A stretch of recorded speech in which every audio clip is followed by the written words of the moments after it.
gentlemen, boys and girls, welcome back to the A-Game. I'm Noah Cornelius alongside my good friends Lucas Warren and Hunter Boston. Guys, how you doing today?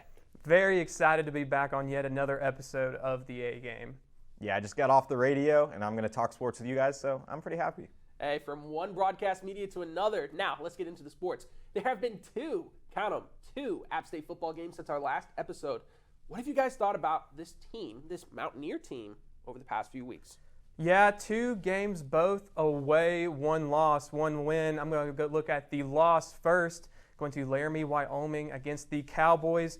Really what stuck out to me in this game was just the lack of offense. 4 field goals through the game. Defense actually played really, really well. The Cowboys, 31 total passing yards and 7 points going into the fourth quarter. But blocked field goal at the end was the final nail in the coffin for the Mountaineers. Then looking at ULM in Monroe, Louisiana, a shootout. And honestly, offense looked good at times, but 4 turnovers was the nail in the coffin in that game. But we ended up winning off of a Michael Hughes field goal at the last second. So 2 very interesting games for App State football. I'm going to talk about Wyoming for a second here because Joey Aguilar threw 22 for 40, 200 yards, 1 interception, and 0 touchdowns, as you said. Nate Noel had an okay game as well with 30 carries, 107 yards. And like you said, 0 offensive touchdowns for App State. 1 on defense. Hey, the defense is carrying. That's all I'm going to say. It was an embarrassing effort during Wyoming. And that blocked field goal, I'm pretty sure they took it all the way back to the house. And I was at Ale House with all of my friends just watching the game. And we're like, okay, they just got to kick the field goal. This has been a disaster of a game. Hey, it was like, how much worse could it get? Just like that. Terrible. Worse. I got to blame Joey Aguilar for the poor decision-making in clutch, but I also have to blame the coaching a little bit. Sean Clark has just not impressed me this season, and quite frankly, I don't know if he can just blow up an entire college football program. That's not what I'm saying, but something has to change, and it's got to be big. I find that borderline ridiculous after these last 2 games. Okay. If you look at these games, we've lost the turnover battles 6-3, including 4 from our quarterback. Mm-hmm. We got outscored 62-60 in these games, and we had a block kick return to a touchdown. Not to mention, both these games are on the road, and we came out 1-1. I don't know as a coach how you're supposed to prepare for that Wyoming game. I don't know as a coach how you're supposed to prepare for your quarterback turning the ball over 3 times against Louisiana Monroe. I look at this defense. The secondary didn't play great against Louisiana Monroe, but this secondary has been awful all year long. They've allowed at least 2 runs of 20-plus yards against every team that's not Gardner-Webb. We need to fix that rush defense against App State, and that offense will figure it out. A Swiss cheese defense, it seems, but from one football league to another, Hunter. That's right. The NFL season is about a quarter of the way over, and there has been many surprises and disappointment so far. What are your thoughts of it so far, and what are some of the teams that you've been surprised by? Is it me? Do I get to go? Okay. Guys, Bryce Young might be a bust. I know, we're only 4 games to the season. You know what? No, I'm going into it. I made my point, and I'm standing on this hill 10 toes down. 503 yards for the season so far, 67 for 103, 65% completion yards. And honestly, let's talk about the Panthers as a whole, too. Miles Sanders, just 158 yards. This is a disastrous team that I'm forced to watch every week. And you know what? I should expect it as a Carolina Panthers fan. I sent an image in the WASU group chat along the lines of, look what they took from you. Where it was head coach Steve Wilkes, quarterback C.J. Stroud, who I originally wanted before I felt bad about my Bryce Young take and switched it. Frank Reich as the offensive coordinator and Vic Fangio for DC, right? No, but the point is, I know I said Bryce Young was a bust, but if something doesn't change quickly, this Panthers team is going to be so much worse than I even thought that it was going to be. The fact that you said Bryce Young is a bust is kind of preposterous to me. I think he's too small. There's been 4 games though. We can't say a guy's a bust after 4 games. It's impossible. If we want to look at quarterbacks that are all Hall of Famers, Peyton Manning, 28 interceptions in his rookie year. Terry Bradshaw, 24 interceptions in his rookie year. Steve Young, a Hall of Famer, 2-14 record with the Bucs in his rookie year. It's been 4 games. We can't call a guy a bust. And I know some of the other quarterbacks that are rookies have looked good, but a lot falls on this coaching staff, a lot falls on Frank Reich and his play calling, and a lot falls on the team just being very bad. Okay, so now I'll walk it back a little bit. Look, maybe Bryce Young isn't a bust because it has been 4 games, but this entire team makes me sick to my stomach. And I just have a feeling in my gut with Bryce Young's size, it's not going to get better anytime this season. What do you think, Lucas? I don't know how you expect to have a good offense when you're averaging 2.7 yards per carry. Your two top wide receivers are Adam Thielen and Terrace Marshall, and they're averaging 7.3 yards per catch. And then he gets sacked 5 times against the Vikings, one of the worst defenses in the NFL. Yeah. Just look at those stats. No way you're going to have a good offense with those. Yeah, and then some of the other rookie quarterbacks in the league are really balling out. I mean, I know, Lucas, you were looking at some of them before the show. It's kind of crazy to think about. Yeah, I mean, Stroud is on track to be one of the best rookie quarterbacks we've ever seen. He's third in all time, most attempts without an interception, and then he's second to Cam Newton in yards through 4 games in the career. How about that? And Anthony Richardson, too. 4 touchdowns on just 23 carries. Him and Shane Steichen look to be a perfect match in that Colts offense. He's just super fun to watch, AR is, and it works perfectly in the offense because Steichen was with Jalen Hurts last year, so he just plays right into that. He's probably the best, funnest player to watch out of those 3 rookies. Funnest. But I think Stroud is definitely the best out of those 3, right now at least. Stroud looks like a hit in the quarterback position, but jumping to the hardwood, the NBA season is set to tip off on October 24th.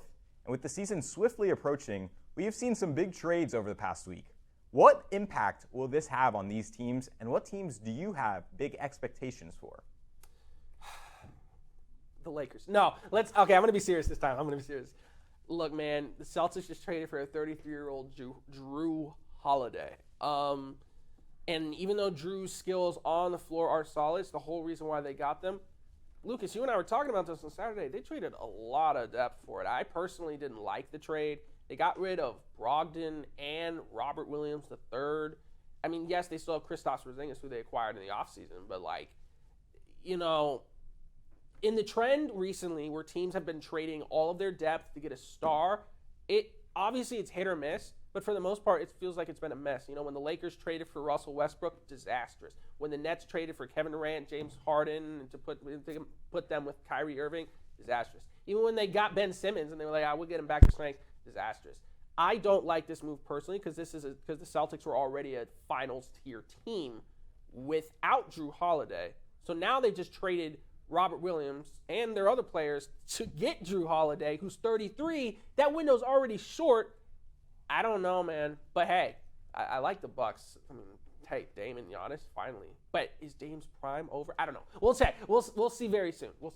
Yeah, I think it's a risk trading for Jrue. Like you said, he's older. But the big thing is you lose big depth. Now you're relying on Al Horford, who's 38, and Kristaps Porzingis, who outside of 1 year with the Wizards, who won 35 games, have been a terrible defensive center and very injury prone. So a lot of risk there, and you move out Marcus Smart. But there's an arms race building in the East between the 2 top teams, Milwaukee and the Celtics. And Milwaukee made the big deal. They went for Dame Lillard. You fix your half-court offense. He by himself is the top 5 offense. But now the defensive issues. Your starting backcourt is nowhere near as good on defense. And then you gave your biggest rival in the conference, the Celtics, a great defensive guard in Jrue Holiday. Yep. I think they might regret that decision come playoff time when Dame Lillard has to go up against Derek White and Jrue Holiday, 2 of the best defensive guards in the NBA. And Hunter, I'm going to toss it to you in a second. I just wanted to piggyback off that point. There's also the caveat to it. The Bucks lost Grayson Allen, and look, whether you like him or not, whether you think he's that important or not, he was still pretty good on defense, which brings me to the other side of the table because the Phoenix Suns and the Portland Trailblazers also benefited from this. That's exactly right. And Lucas, you said it was an arms race. That's exactly what it is. They're trying to get to the teams in the West like the Suns, Warriors, and Nuggets. But honestly, Noah, I know you're a Philly guy. The 76ers seem like they're the team that is not participating in this arms race. So tell me, what's going on? Look, I thought you were going to say that the 76ers were the favorite. They're not participating in the arms race because they're in their own arms race to trying to handle James Harden. But that's just my 2 cents. Well, that'll do it for us on this part of the A game, but stay right where you are because when we get back, I got to know App State field hockey star goalie Addie Clark.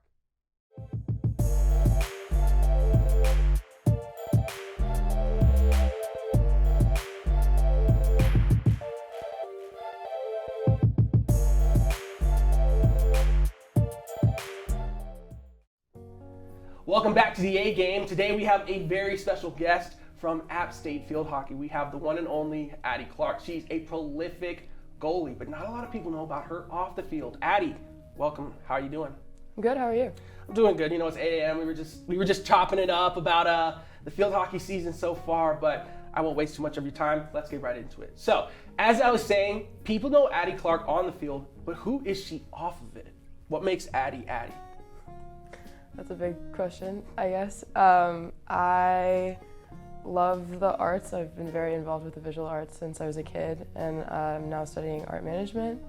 I love having hobbies. Like, I like reading, I like crocheting and whatever, and I like going on hikes and things like that and hanging out with friends. Kind of a little bit different than being on the field as a goalie, where it's like rough and tumble, got to block every shot, then you go home and you do some art. Yeah, not necessarily art as much anymore, but yeah, I just enjoy like doing crafty things or hanging out with my friends and things like that. So besides coming to App for field hockey, did you come to App for art in any way? Was that on your mind when you came here?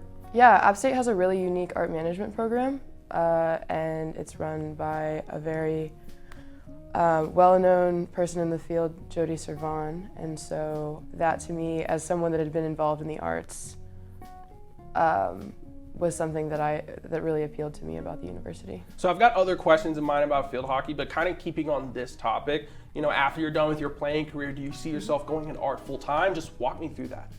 Yeah, so I've been interning at the Turchin Center, or I interned with the Turchin Center last semester, and then I'm currently on staff there as a a collections assistant, and am completing my honors thesis regarding a deaccession that is potentially happening at the Turchin Center with the collection, or with one of their collections.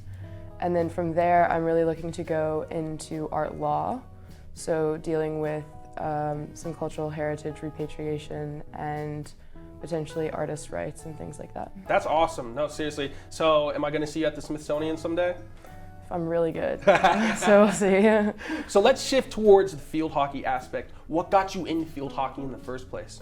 Sure. My mom played at the University of Louisville, and so I spent several years at the beginning of my life in Alabama, which doesn't have any field hockey, but I grew up seeing her stick in the garage. Wow.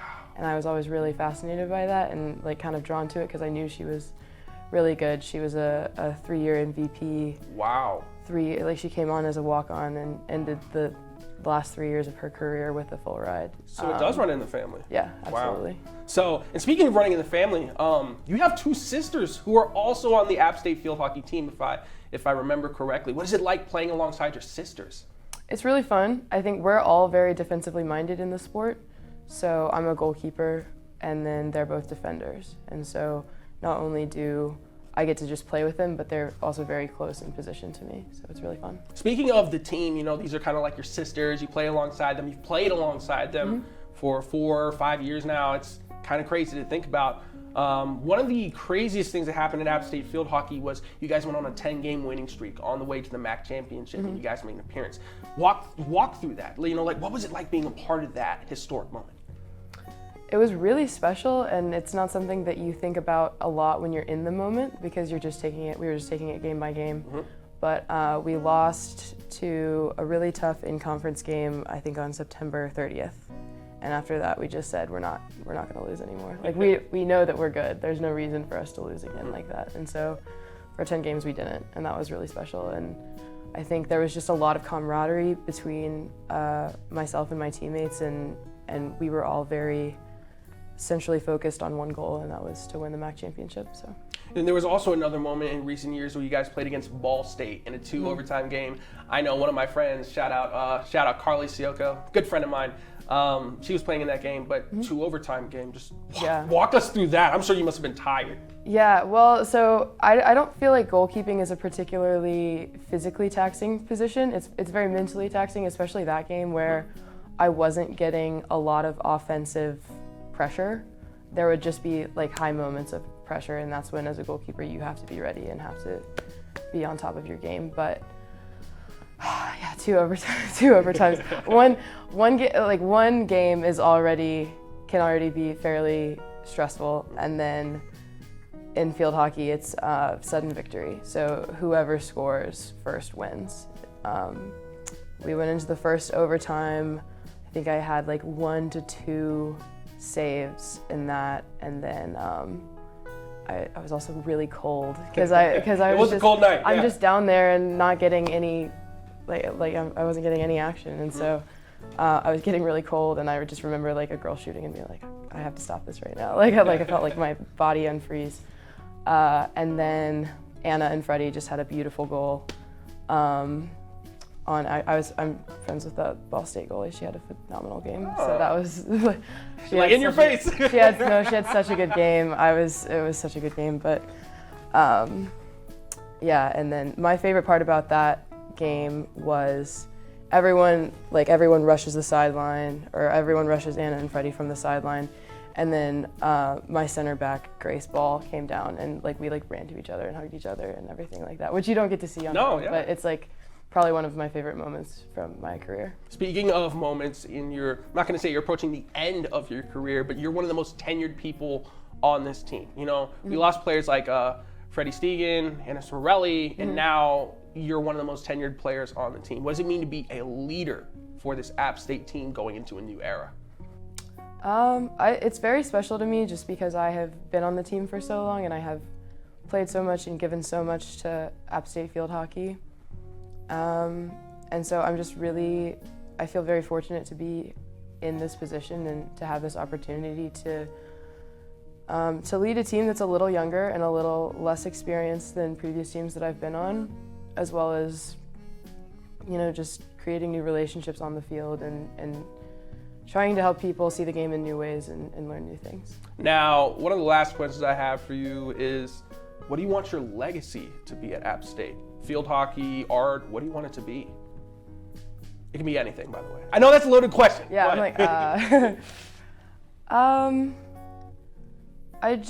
would like people to see me as someone that has led by example and that really just gave their all for something that they love, whether that be my role in the arts and things that I've done here, or with field hockey and showing people what dedication and what commitment looks like from a Division I field hockey athlete. Wise words from a Mountaineer who's passionate on the field and off of it. So, actually, I do have one more question for you. I've seen in pictures, you wear a rainbow band. How did that start for you?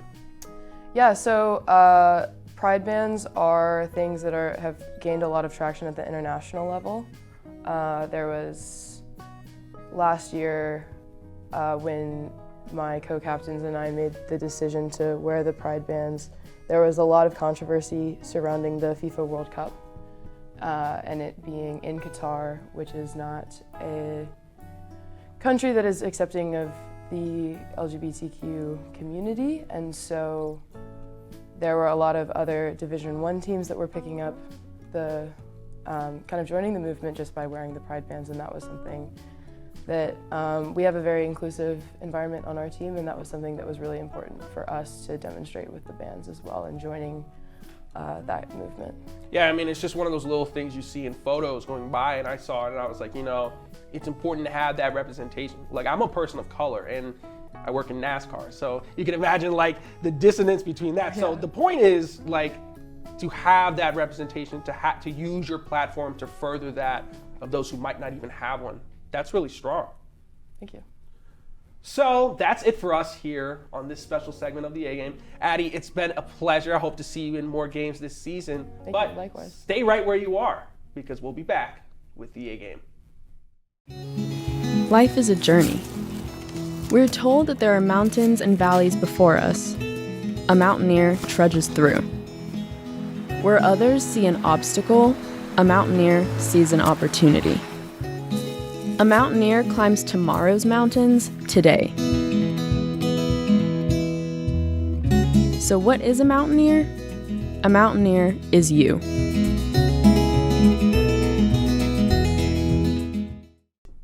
Welcome back to the A Game. I'm Paula McKenna, joined by Cody Bear. Cody, kick us off with this week's rundown. Deion Sanders and Colorado football have had a tough couple weeks after their hot start. After beginning the season 3-0, Colorado suffered a blowout loss to Oregon and last week lost at home to USC 48-41.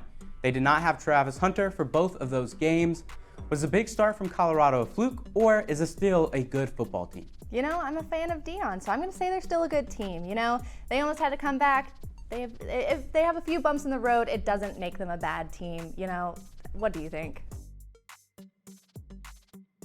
I agree. Colorado's going to be fine. There's no rationality behind discrediting Deion Sanders in this position. The Buffs were 1-11 last year.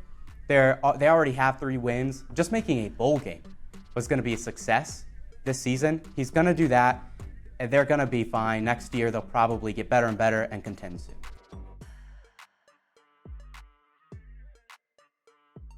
Yeah. So we both watched the fight this past weekend. Canelo came out on top with a unanimous decision. My prediction was wrong. I had Canelo with a KO in round 6. After the fight, many big names discredited Charlo because it didn't seem like he was really fighting back. Terrence Crawford said Canelo made the so-called lion look like a baby cub. Do you think this paints the picture right, or did you see the fight differently? I think yes, in the fact that it showed that there's levels to boxing. Because Jermell Charlo is a good fighter. He's a respected fighter. But he got completely outclassed by Canelo in this fight. I think if Jermell, he ended up calling out Terrence Crawford. If he fights Crawford, I think the same thing's going to happen. Just because Crawford, at this level right now and at his age right now, he's just a level above. Yeah, I mean, don't get me wrong. The fight, it was definitely one-sided. But people seem to forget that Charlo went up in weight. You know, he was a bit heavier. He couldn't move as fast. I was hoping he would do better, but he didn't, as we saw in the end. Carolina Panthers struggled again on Sunday, losing 21-13 to the Vikings. And Bryce Young has begun his career 0-3. Young passed for over 200 yards for the first time in that game against Minnesota. On the other hand, the number 2 pick in the draft, C.J. Stroud, has thrown over 300 yards twice and has 6 touchdowns with 0 interceptions to start the season.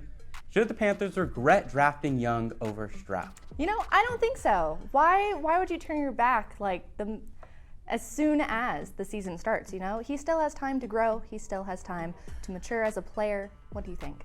It's way too close to call right now. Calling Young a bust after 4 weeks is kind of ridiculous. The issue with the Panthers right now is they're not giving Young a chance to really show his potential. I know he has no protection. I know he has no weapons, but the play calling has got to be better. It's a lot of check downs. It's a lot of passes that are barely past the line of scrimmage. If past the line of scrimmage, you got to give him more chances to throw the ball down the field. If he makes mistakes, he makes mistakes. Give him a shot. Oh, yeah. So, continuing with the NFL, the most significant impact. We have a few options. We have Toy Story, Taylor Swift, or the actual gameplay. Taylor Swift has been seen at a few Chiefs games over the last couple of weeks because of her rumored relationship with Travis Kelce.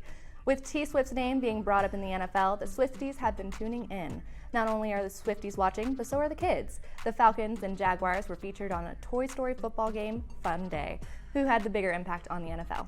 I say right now, Taylor Swift might be the most valuable person to the NFL. You'd show her face every break, show her face every Chiefs touchdown, show her face on every opponent's touchdown too, because it doesn't matter if the average football fan complains. We're going to watch the game anyways because that's the only channel that the game is on. Yeah. But if this last game that the Chiefs played in, it had more viewers than any game except for the Super Bowl.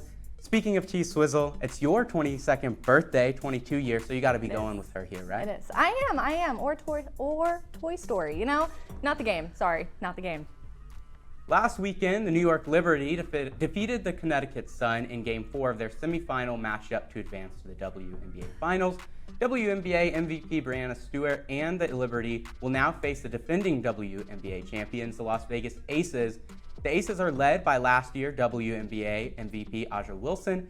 These are 2 super teams that were expected to make the WNBA Finals since the beginning of the season, and now are here. Who do you like in the matchup? Honestly, I'm going to take last year's winners, Las Vegas, because I covered them a little bit earlier this season of the A game, so it would be a shame to not take them. I definitely think they're the favorite. Who do you have?